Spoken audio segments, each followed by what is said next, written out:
Hi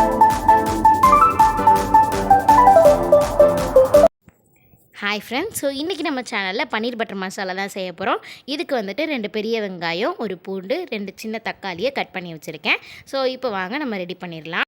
so இப்போ ஒரு பேனில் 2 டேபிள் ஸ்பூன்ஸ் பட்டர் ஆட் பண்ணிட்டு பட்டை, கிராம்பு, ஏலக்காய் இதெல்லாம் போட்டு நல்லா வந்துட்டு ஃப்ரை பண்ணி எடுத்துருங்க. ஒரு பூண்டு உரிச்சு வச்சுருந்தோம் இல்லையா, அதை வந்து ஆட் பண்ணிவிட்டு அது கொஞ்சம் நல்லா வதங்கினோடனே வெங்காயம், அதுக்கப்புறம் தக்காளி இதெல்லாம் போட்டு நம்ம வந்து ஒரு பேஸ்ட் ரெடி பண்ண போகிறோம்.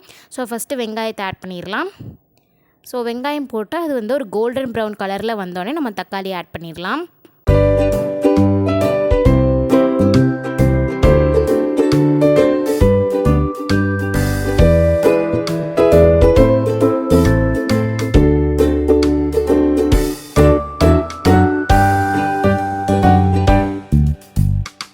ஸோ நல்லா வதங்கணும் அப்படின்னா ஒரு ஸ்பூன் வந்து உப்பு சேர்த்துக்கோங்க. அப்போ சீக்கிரமாக வதங்கிடும்.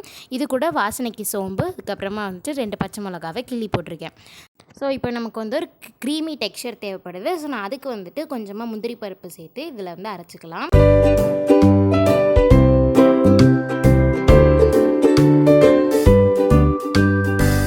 ஸோ இப்போ நல்லா வதங்கிடுச்சு. அடுத்து நம்ம வந்து ஒரு மிக்சியில் தயிர், சில்லி பவுடர், கோரியாண்டர் பவுடர் இது 3த்தையும் ஆட் பண்ணி அந்த வெங்காயம் தக்காளியுமே ஆட் பண்ணிவிட்டு அரைச்சி எடுத்துடலாம்.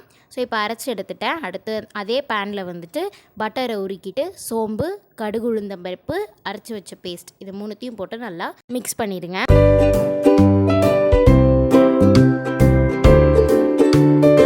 இந்த பேஸ்ட் அரைச்ச மிக்சி ஜாரில் வாட்டர் ஆட் பண்ணி அதையும் இந்த பேஸ்ட்டில் ஆட் பண்ணிடுங்க.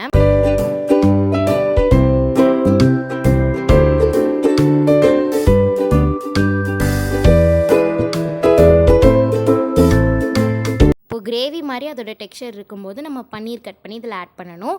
ஸோ இப்போ பன்னீரை குட்டி குட்டி பீஸாக கட் பண்ணிவிட்டு கொத்தமல்லி, கருவேப்பிலை ஆட் பண்ணிவிட்டு அதுக்கப்புறமா பன்னீரையும் சேர்த்துருங்க.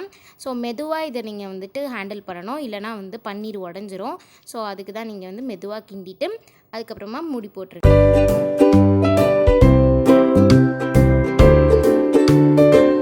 ஸோ அவ்வளோதான், நம்ம பன்னீர் பட்டர் மசாலா ரெடி ஆயிடுச்சு. ஸோ இப்போ நம்ம வந்து சப்பாத்தி மாவு தேய்ச்சிக்கலாம். ஸோ நாங்கள் வந்து எப்போவுமே எங்கள் வீட்டில் வந்து ட்ரையாங்கிள் ஷேப்பில் தான் தேய்ப்போம். உங்களுக்குமே அது பிடிச்சிருந்தா அதனால் நீங்களும் ட்ரை பண்ணி பாருங்கள். ஸோ எப்படி அதை தேய்க்கணுன்னா, நார்மலாக நம்ம சப்பாத்தி தேய்க்கிற மாதிரி ரவுண்டாக தேய்ச்சிட்டு அப்புறம் ட்ரையாங்கிள் ஷேப்பில் அதை மடக்கி அப்புறமா இன்னொரு தாட்டி தேய்க்கணும். ஸோ அவ்வளோதான், வந்து ட்ரையாங்கிள் ஷேப்பில் நமக்கு ரெடி ஆயிரும். ஸோ இப்போ ஒரு சப்பாத்தி நான் போட்டு உங்களுக்கு டேஸ்ட் பண்ணி காட்டுறேன். ஸோ இப்போ சப்பாத்தி வெந்துட்டுருக்கு. ஸோ நல்லா எண்ணெய்லாம் ஊற்றி நல்லா ஃப்ளஃபியாக வந்துச்சு. ஸோ இப்போ வந்து நம்ம டேஸ்ட் பண்ணிடலாம். ஸோ சூப்பராக இருக்குது. ஸோ நீங்களும் இதே மாதிரி உங்கள் வீட்டில் ட்ரை பண்ணுங்கள். ஸோ இந்த வீடியோ உங்களுக்கு பிடிச்சிருந்ததுன்னா லைக் பண்ணுங்கள், ஷேர் பண்ணுங்கள், கமெண்ட் பண்ணுங்கள். மறக்காமல் நம்ம சேனலை சப்ஸ்கிரைப் பண்ணிவிட்டு பக்கத்தில் உள்ள பெல் ஐக்கானை கிளிக் பண்ணிக்கோங்க. தேங்க்ஸ் ஃபார் வாட்சிங். பை பை பாய்.